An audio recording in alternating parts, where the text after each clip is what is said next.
하나 에어로스페이스 쪽에서 뭐 숨겨진 조그만 잠수함이 있었어요. 그 2,000톤대가 아닙니다. 그게 원자력 추진기관 잠수함의 끝에 구석에다 했었대요. 기본이 6,500톤. 그래서 평균 뭐 한 7,300, 400까지 나올 수 있죠. 그리고 이제 무장이 이제 중요한데 실전 배치된 게 이제 발사관 5개짜리. 앞으로 우리가 노리는 거는 이제 1,000에서 1,500개로까지 늘리는 거를 생각할 거고, 발사관은 이제 미국도 언급을 했지만은 숫자를 10개에서 뭐 15개 이상.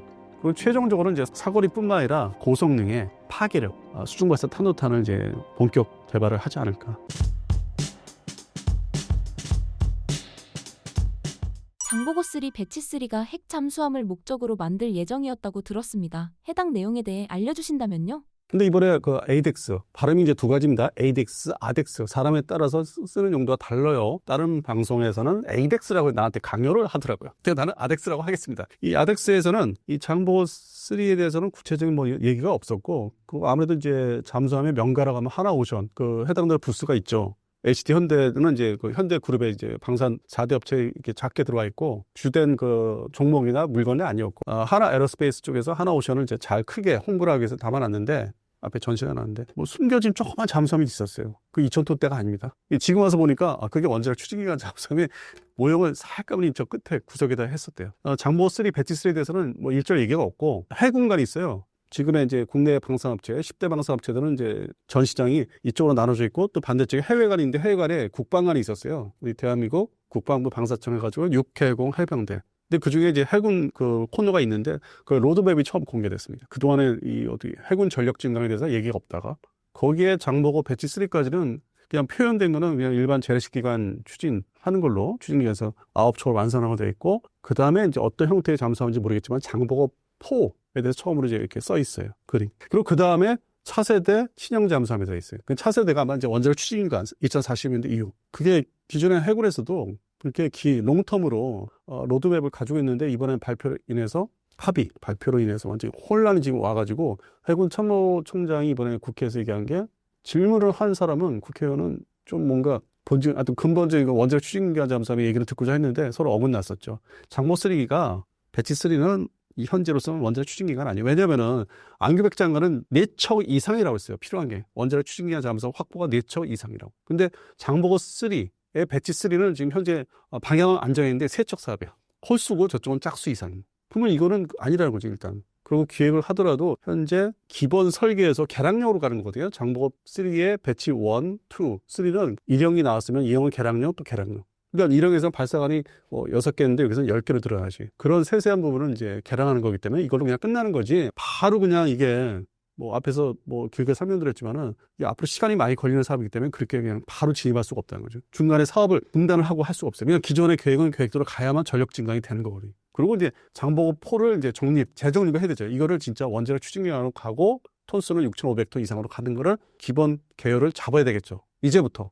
뭐 여러 가지 세미나 협의도 해야 되고. 제가 볼 때는 장보고 3 배치 3는 아니고 최소 장보고 4다. 장보고 4가 이제 일설에 가면은 2,000톤대 잠수함 얘기했었는데 그게 우선이 아니더라. 원자력 추진기관 빨리 확보하는 게. 이건 장보고 5에 가서 기존에 뭐 소형 잠수함을 좀 작은 잠수함 할 수 있는 거고. 그래서 지금의 로드맵이 지난주하고 이번 주하고 완전히 뒤 틀려버렸어. 새롭게 만들어야 돼. 그러니까 뭐 혼란스럽다는 건 아니고, 해군조차도 이게 뭔가 급발진이 아닌 급발전을 했기 때문에 연말까지 자기들이 또 상당히 연구를 할 거예요. 양국 간의 어떤 그 합의 얘기가 나왔기 때문에. 그러니까 수중 전력에 대해서는 다시 정리를 해야 되는 상황이지, 뭐 그거를 국회의원이 물어봤다고 해서 거기에 뭐 맞장구 쳐서 얘기할 수 있는 부분은 아니라. 핵 잠수함의 크기 및 성능은 어느 정도가 될 것으로 예상하시나요?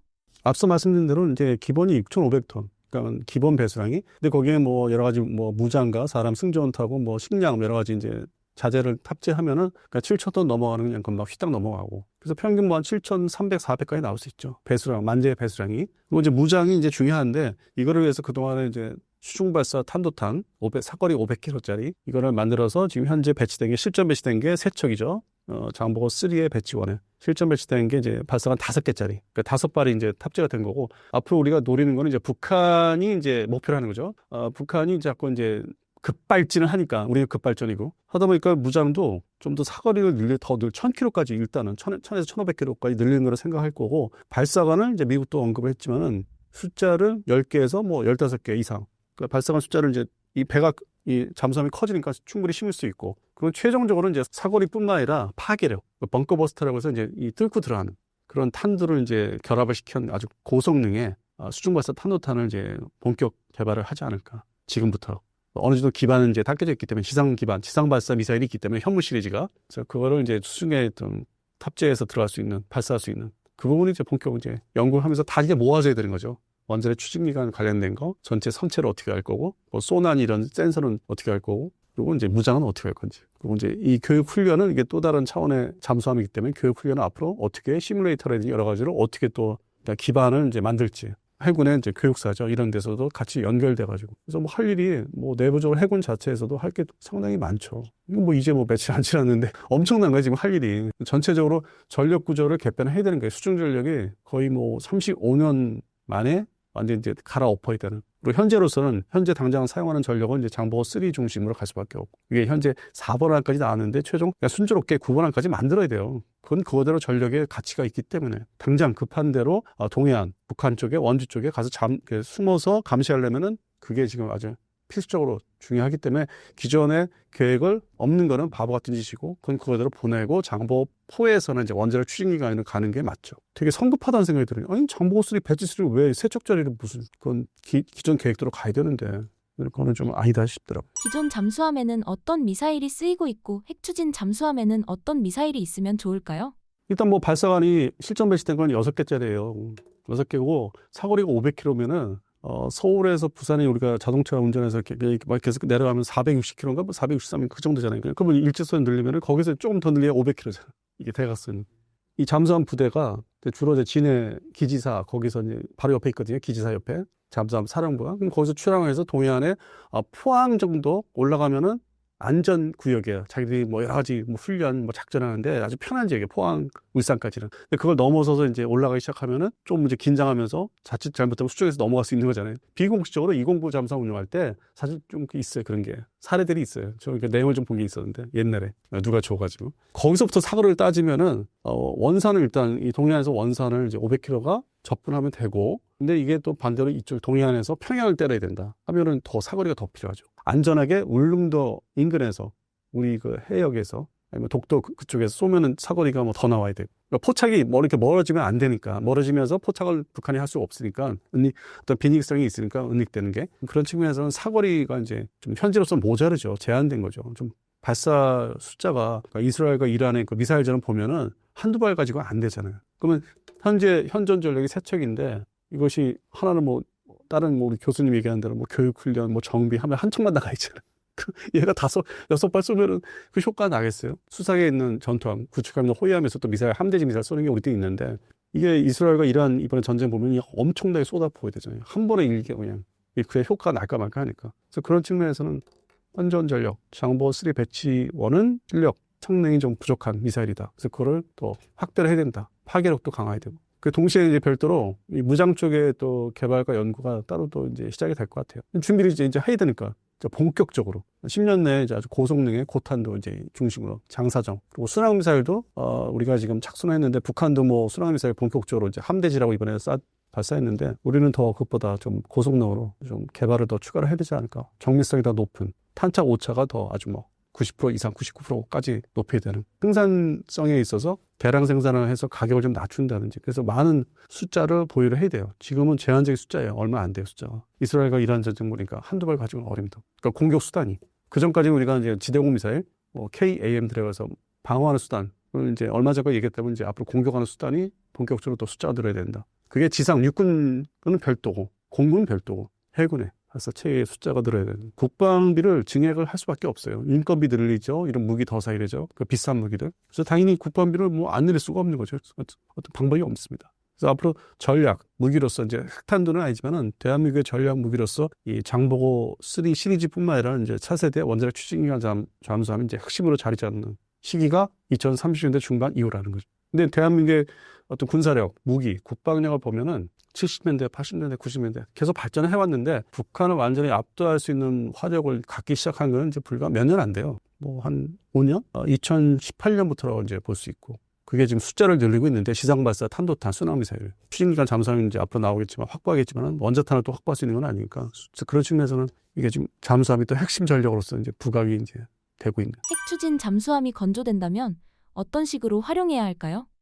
심포, 원주 쪽에 잠수함 주력 부대들이 이제 입출함. 그러면 처음에 이 해군에서 스스로 이게 북한 해군의 잠수함이 출항을 했다 이거를 바로 이제 알 수 있는 게 아니라 정보기관이나 공군, 이 정찰수단 이게 이제 계속 도입이 돼요. 그다음에 위성, 정찰 위성도 이제 발사되는 것도 이제 마무리되고 있고 또 해외에서 뭐 정보를 사야 되는 것도 있어요. 이 미국을 제외하고 뭐 유럽 쪽에서 이제 그런 게 다 이제 결합이 되고 이제 분석이 되고 하면은 그런 이제 출항을 우리가 또 이제 맞대응을 하기 위해서 이제 전진 배치된 게 들어올 때 또 교대에서 더 올라간다든지 비공식적으로 그래서 수모 매복해서 그것이 이제 이 남방 북방 한계선을 넘어오는지 안 오는지 이제 그게 첫 번째고 그것이 또 이제 미국을 또 압박하기 위해서 미군 전력 뭐 이거를 잠재적으로 타격을 준비할 수 있는 그런 해역까지 내려올 수 있을지 모르겠다는 거で그러니까 대응을 해야 되는 그래서 역할이 지금보다 이 가서 수중에서 이제 잠복하는 기간이나 추적하는 게 더 늘어나겠죠. 지금은 좀 뭐 3주 최대 맥시멈 3주인데 그래도 그나마 전에 없던 뭐 209나 214에서는 할 수 없었던 게 이제 현재 보유하고 있는데 척수가 현재로서는 실전 배치된 건 세 척이기 때문에 네 번째 거는 이제 지식을 했기 때문에 27년도에 초도 배치가 되고 그럼 결국에는 모든 본격적인 이 잠수함 역할, 중잠수함의 역할이 일단 재래식 기관은 이제 추진기간 9척까지 완성된다면 그래서 그거에 다 완비가 돼서 작전 나가는 게 원자력 추진기간 잠수함 나간까지 이제 본격 활용되고 작전을 하겠죠. 그게 2035년 전에. 그다음부터 이제 원자력 추진기관이 이제 전남을 할 것이고. 그러면 기존의 장보고 3 시리즈들은 좀 다른 지역에서 뭐 제주도 인근에서 작전해서 뭐 중국 것도 이제 감시도 하고 반면에 잠재적인 일본 해자대도 하여튼 뭐 우방이라고 하지만은 또 모르니까 감시도 해야 되고. 그래서 역할 분담이 큰 잠수함 3,000톤 이상, 궁극적으로는 6,000톤대 이런 잠수함들은 이제 개편을 이제 해야 되는. 그리고 여기서 이제 서해안에 이제 수심이 낮은 지역, 상대적으로 낮은 지역은 역시 그 현재 전력 중에 214급 장보고 2 1,800톤급이 아마 9척을 아마 아주 전문적으로 배치해야 될 거예요. 또 서해안 그 수역이 낮으니까 해역이. 그리고 이제 209는 다 퇴역을 시켜야 되고. 그래서 이게 뭐 상당히 뭐 우리가 그동안에 KF-12 전투기로 인해서 도입으로 인해서 공군 전투기 전력이 아주 뭐 발전을 많이 한다고 생각했는데 또 해군의 또 이슈가 이제 등장하면서 그 직전까지 KDDX였는데 이거는 이제 지금 시끄러우니까 약간 옆으로 비켜놓고 잠수함 전력이 상당히 발전을 하겠다. 기대가 된다. 다만 이제 이 장보고 사업에 대한 순서가 좀 바뀔 것이다.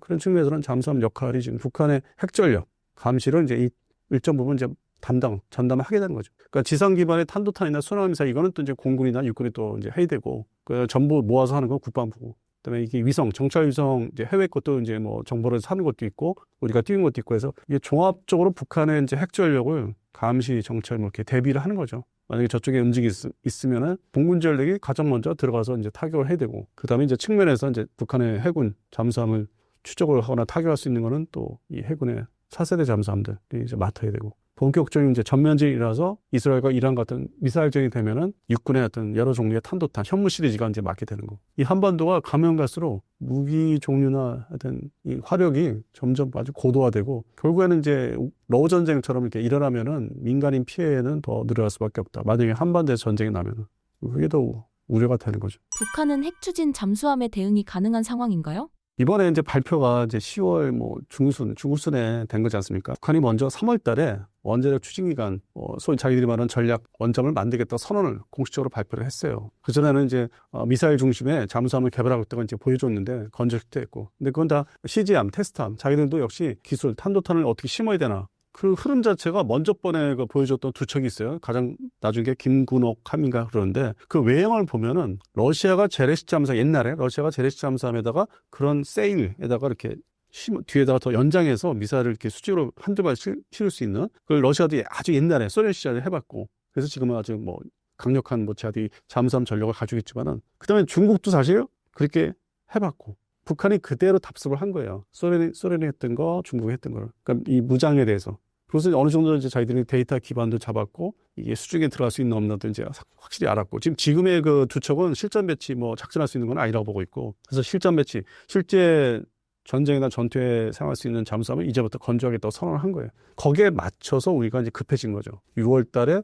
새로운 정부에서 이제 장관을 이제 선임을 하고, 그러고서 이제 9월 달 돼서 이제 이게 해야 된다, 꼭 해야 된다. 그래서 이제 10월 달에 이렇게 미국한테 얘기를 해서 한 2달 사이 얘기를 한 것 같아요. 근데 지금 이번에 멘트를 이제 대통령이 얘기할 때 우리가 상식적으로 북한에 대응하기 위해서 이렇게 얘기할 수 있는데 먼저 중국을 얘기했죠. 그러니까 이것을 우리가 만들어서 확보하면은 당신네들 안보나 우리 안보에 다 서로 좀 윈윈을 하는 거다. 그러니까 일부러 그 리스크 좀 민감성이 있는데도 중국 얘기를 먼저 꺼낸 거예요. 저도 놀랐어요. 아니 굳이 중국 얘기를 그냥 북한 얘기만 하면 충분한데 아니면 넓게 주변국이라 하면 되는데 북한과 주변국에 이렇게 넓게 얘기하면 거기는 러시아도 들어가거든요. 블라디보스톡에 러시아 극동함대에 들어가는. 근데 이거는 이제 미국한테 얘기해요. 자, 해주세요. 이 미국한테 좋은 거 해주세요. 그래서 그게 딱 먹게 들어가는 거죠. 근데 이제 그 부분에 있어서 전 개인적으로 생각하는 게 사람이 결국 다 하는 거잖아요. 뭐 어떤 보고서를 만들어서 상신해서 이거는 또 발언도 하는 게 그 부분에서 위성락 안보실장 역할이 좀 크지 않았나. 그래서 특정인을 좀 얘기를 하는 거예요. 그런 거를 이번엔 좀 눈여겨보고 있죠. 사람이 다 하는 거니까. 그래서 이렇게까지 이제 발언과 이제 미국의 제안이 되고 미국은 다음날 이제 일단은 1차적으로 승인을 한 거고 큰 저기에서 그림에서는 승인을 한 거죠. 근데 세부적인 거는 이제 서로 막 싸울 것 같고 이건 되고 저건 안 되고 시끄러울 것 같아요. 그래서 거기에서 이제 이익을 보는 거는 언론사들. 그걸 먹고 사니까. 그리고 또 그거를 또 상황에 따라서 좋은 일이 있으면은 막 이게 박수 치는 게 우리 그 구독자, 시청자들 아니면 이제 사람들인데 또 미국이 또 우리를 또 뭐 고생을 시킨다면은 또 거기에 또 흥분해가지고 그게 지금 보여요. 앞으로 우여곡절이 막 이리 갔다 저리 갔다. 그래서 지금 이제 발언을 이제 해서 시작을 하기 때문에 진지하게 좀 차분하게 좀 기다리고 지켜봐야지 그냥 이 상황에 따라서 막 좋았다가 막 승질냈다가 그러면 안 될 것 같은. 그동안에 KF11 사업이 그랬거든요. 그래서 하도 그때 시끄러가지고 KF11 2015년도에 결정이 완전히 돼서 엔진까지 선정됐는데 2004년도 때부터 시작이 됐거든요. 이게 이제 전투기 개발해야 된다. 그러니까 궁극적으로는 스텔스 전투기를 개발해야 된다고 이미 2004년도에 이제 언급했는데 20년을 흘렀잖아요, 지금. 그래서 이제 양산 배치할 수 있는 기체가 나오기 이제 시작하는데 제가 8월 21일 날 카일 가보니까 7호기까지는 봤어요. 10호기까지 만들어서 내년에 이제 테스트를 하고 26년 6월 달에 이거 사용하도 된다. 군에서 공무에서 운영해도 된다는 적합성 판정을 내려주면은 9월 달에 강릉 18전투비행단의 이제 조종사들한테 이제 인수인계하는 그런 행사를 아마 크게 할 것 같아요. 2020년 9월 달에. 그러니까 이거 보십시오. 시간이 유튜브에서는 벌써 뭐 미사일, 뭐 수량 미사일, 뭐 초음속 미사일 뭐 다 벌써 날아다니는데 실제 현상에서는 행정 절차나 만드는 과정이 시간이 많이 걸리잖아요. 그러니까 올해도 아니 2020년 9월 달에 행사를 할 거라는 거. 뭐 한 4대 정도. 뭐 적으면은 2대. 그래서 그것을 이제 강릉 비행단에 배치되면은 이제 그때부터가 이제 수출에도 도움되고 여러 가지 상담에도 시작은 이제 그때부터죠. 최초의 실물이 존재하는 거는 뭐 2020년 가을이다. 그래서 이런 걸 보면은 잠수함의 갈 길은 엄청 멀다. 우리가 다 해치고 나가야 될 거. 핵추진 잠수함 건조 승인이 한미동맹과 한반도 안보에 있어서 갖는 전략적 의미를 알려주신다면요? 이것도 중복되는 얘기인데 일단은 뭐 중국 견제를 원하죠. 미국에서는. 그러니까 겸해서 작전을 해달라고 하는데 이 서해안이 수심이 좀 깊지가 않기 때문에 바로 이게 앞으로 차세대 신형 원자력 추진기한 잠수함이 6톤대인데 과연 그쪽 수역에서 바로 해역 수중에 작전을 할 수 있을까? 그러다 보니까 이제 기존의 214급 손오일급 1,800톤짜리 역할이 또 중요하다. 그래서 최근에 방수청에서 개량 사업을 또 이제 손을 댔어요. 그런 거에 이제 다 대비를 하는 거죠. 서해안에 집중 투입을 해야 되겠고. 그러고 나서 이제 그 뒤에서 백업을 하는 게 이제 이런 중잠수함, 큰 잠수함. 또 이제 중간에 있는 게 뭐 3,000톤대가 이제 해역의 어떤 수심에 따라서 사전 조사한 거에 따라서 작전을 해야 되는 거고. 그리고 근본적으로는 이게 북한의 뭐 잠수함을 추적하기 위해서 새로 신형 나올 잠수함. 그러니까 이 분비 경쟁이 결국 그동안에 쭉 보면은 50년대부터 휴전이 된 이후로 보면은 그때마다 시속 게임이에요. 시속. 북한이 뭘 도입했다면 우리가 또 뭐 이렇게 막 미국에 손 벌려서 원조 받아서 도입한 것도 있고. 그땐 K방산이 없을 때 60년대까지 그랬거든요. 근데 맨날 이게 손만 벌리는 게 제때 이 물건이 배송이 안 돼요. 자기들이 뭐 나토에도 줘야 되고 베트남전도 하고 있었고 자기들 뭐 쓰는 게 너무 많다 보니까 그래서 안 되겠다. 우리 국내에서 만들어야 된다. 웬만한 그러니까 소총부터 뭐 전차까지 뭐 헬기까지 1975년도 국방과학연구소에서 이제 본격적으로 소총부터 시작을 해서 지금의 K방산이 온 거죠. 50년 된 거죠. 만 50년. 그래서 그런 측면에서는 뭐 이제 반대로 이제 미국이 우리한테 이제 그러니까 일반적인 용어로 역할 분담인데 그걸 좀 네가 좀 해. 응? 내가 바빠서 못 가 거기까지는. 그래서 일정 부분 이제 이 한반도 주변에 동해 서해를 막아야 되고 동해 울릉도 독도 좀 벗어나면 이제 일반 해상자에다가 전적으로 맡아야 되고 권역 지역별로 이렇게 다 임무 역할을 맡기는 게 이제 미국의 목적이고 자기들은 이제 나머지 거기를 이제 뚫고 나오는 것들은 때려잡겠다는 거. 초기에 만약에 이제 유사시 양안 사태로 인해서 일본 자위대가 이제 중국과랑 싸우면은 처음에 일본 자위대 그 항공자위대나 해상자위대가 피해를 보는 게 많을 거예요. 그러면 제가 평상시 많이 이제 예를 드는 게 조폭영화를 보시면은 보스는 뒤에서 다 있고 밑에 애들이 막 싸우고 떨어지고 죽고 그다가 야 너 나가. 그러면 이제 칼들이 확 오가지고 막 하잖아요. 그걸 연상하시면 돼요. 그러니까 넘버 2가 현재까지 일본에 이제 역할이 주어졌는데 거기에 이제 우리도 이제 너도 일로 와서 해 같이 왼팔 오른팔로 해야 돼 마고 상대방이 중국 전력이 어느 정도 좀 진이 빠지고 뭐 이렇게 손해 보고 남은 게 놓으면 그건 내가 때려잡을게 아주 간편하게. 그런 원리를 생각하시면 돼요. 사람 간에 그 싸움을 하는 거. 그게 또 미국 입장에서는 편하고 왜냐면 과거에 태평양 전쟁 때 혼자 힘들게 그 멍청한 호주를 데리고 힘을 제대로 못 써요. 그러니까 호주군이 데리고 싸웠는데 이게 싸움 실력이 나아져가지고 아주 고생 많이 했어요. 미 해군이. 그 여차하면은 더 침몰돼, 격침되고 호주 전투함들은 그 옆에 쫓아가는 뉴질랜드 전투함도 마찬가지고. 걔네는 역할도 뭐 그렇게 많지도 않았고 세력이 약하니까. 근데 어쨌든 미국은 데리고 다니는 동맹을 데리고 다니면 전쟁을 하기 때문에 이제 호주한테 처음에 그 역할을 이제 이 지금의 현재 맡기려고 하다 보니까 거리가 또 워낙 멀고 광범위하고 그 호주가 전반적으로 뭘 늦게 만들고 제대로 가동이 되려면 시간도 걸리고. 그래서 이제 고민하다가 결국 이제 여기까지 온 거지. 일본을 이제 키우는 데 있어서 첫 번째가 지금까지는 경항공모함.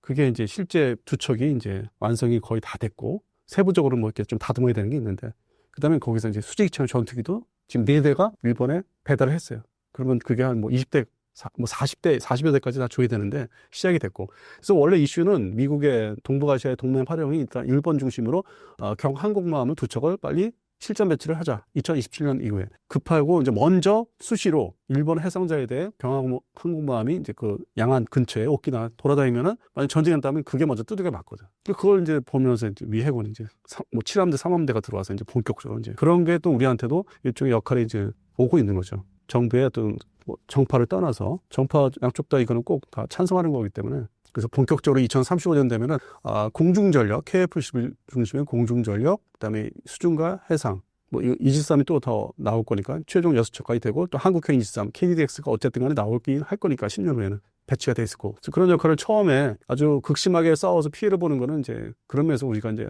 피해를 볼 수밖에 없는. 그리고 1차적으로 우리는 또 북한은 철저하게 막아야만 틀어막고 있을 때 일본이 중국군을 상대로 일단 처음 1차적으로 싸우고 막고 싸우면 이제 미국이 딱 나서서 이제 그런 순서로 지금 보고 있습니다. 그리고 2차 대전 태평양전일 때 어떤 교훈이 뭐 미국이 상당히 많기 때문에 그 역사가 그대로 지금 적용을 하고 있고 예를 들어서 태평양, 남태평양에 지금 우리가 여행 가는 지역들 많죠. 여러 가지 작은 섬들. 그걸 다시 지금 활용하고 있잖아요. 거기에 활주로 막 이렇게 뭐 숲을 관리 안 해서 막 우거진 숲을 다 제거하고 유사시에 거기에 다시 전투기를 투입을 하기 위해서 수송기나 그거는 과거 역사에 40년대에 겪었던 걸 다시 이제 되새겨서 그대로 적용하고 중국도 반대로 2차 대전 때 태평양전일 때 미군이 일본군하고 어떻게 싸웠는지를 아주 면밀하게 지금 연구를 해서 거기에 허점을 찾아요. 미군이 2차 대전 때 태평양전일 때 실수했던 거, 잘못했던 거, 자기들이 피해를 봤던 거. 그래서 그 부분을 이제 파고드는 거죠. 새로운 무기 체계를 이제 적용을 해가지고. 근데 거기에서 지금 또 눈에 띄는 게 항공모함 에 이어서 원자력 추진기관 공격 잠수함 SSN이 이제 본격적으로 아마 2035년이면은 중국 해군에 아마 20에서 30척이 아주 실전 배치가 될 거예요. 완전 작전 태세로. 그러면 30척이면은 그거를 미 해군 혼자 감당을 못 하니까 일본도 가져야 돼. 대한민국도 가져야 되고. 그래서 그게 동맹이라는 이름으로 뭉쳐가지고 대응을 해야 되고. 상황에 따라서 피해를 누가 먼저 보느냐인지 그거는 있겠지만 격침되고 뭐 침몰하고 그런 게 이제 시작이 된 게 2025년 말이지만은 2030년까지 이제 열심히 달릴 거예요 이제 같이. 그래서 그런 면에서는 새로운 군비 경쟁이 또 시작된 거죠. 돈도 이제 많이 들어갈 거고 거기에 이제 또 미국의 뭐 3,500억 달러 중에 또 납부를 해야 되죠. 납부 돈을 이제 뺏기는 건데 있는 것들을 얘기하면은 그동안에 이제 뭐 미국 입장에서는 자기들을 뜯어먹었으니까 이제 벌었지. 그러면 이제 반대로 페이백 해야지. 이제 그런 상황이거든. 페이백. 한편으로는 이제 좀 불편한 것도 있어요. 그런 경제 관세는 이제 뭐 무역 전쟁에까지 이제 얘기를 하는데 그러면서 또 안보에 대해서 이제 일정 부분 역할을 해야 된다는 게 뭐 주한미군 얘기 그동안 했잖아요. 그러니까 헛다리 짚은 거지. 뭐 주한미군 감축한다. 감축이 아니라 조정이죠. 전력이 바뀌고 있는 거잖아요. 쓸만한 대중국에 대응할 수 있는 무기로 바뀌고 있는 거지 감축은 아니에요. 그래서 현재 주한미군 전력에 대해서는 쑥 들어갔어요. 올해로서 이제 얘기 들어갔고. 근데 이제 신형 무기들이 정찰기들이 지금 새로 배치되는 준비를 하고 있고 뭐 평택 기지에 해외 뭐 언론도 이렇게 살펴보니까 어저께도 보니까 신형 정찰기가 오산 기지에 아마 연말에는 배치가 될 것 같아요. 근데 그것도 뭐 일부 언론에서는 제대로 이제 뭐 어떤 기종인지도 뭐 밝히지 못하는데 그걸 뭐 살펴보니까 아주 뭐 고성능 정찰기가 또 들어오겠더라고요. 근데 그게 목적이 북한보다는 이제 중국 쪽이 서해안에서 감시하는 아주 고성능 센서를 장착한 뭐 비즈니스 제트기더라고요 보니까. 프로펠러 방식이 아닌데 채공 시간도 좋고 뭐 고도도 높이 올라가고 그런 측면에서 이제 아주 현대화 작업을 동시에 주한미군 현대화 작업을 이제 재편 개편을 하고 있더라고요.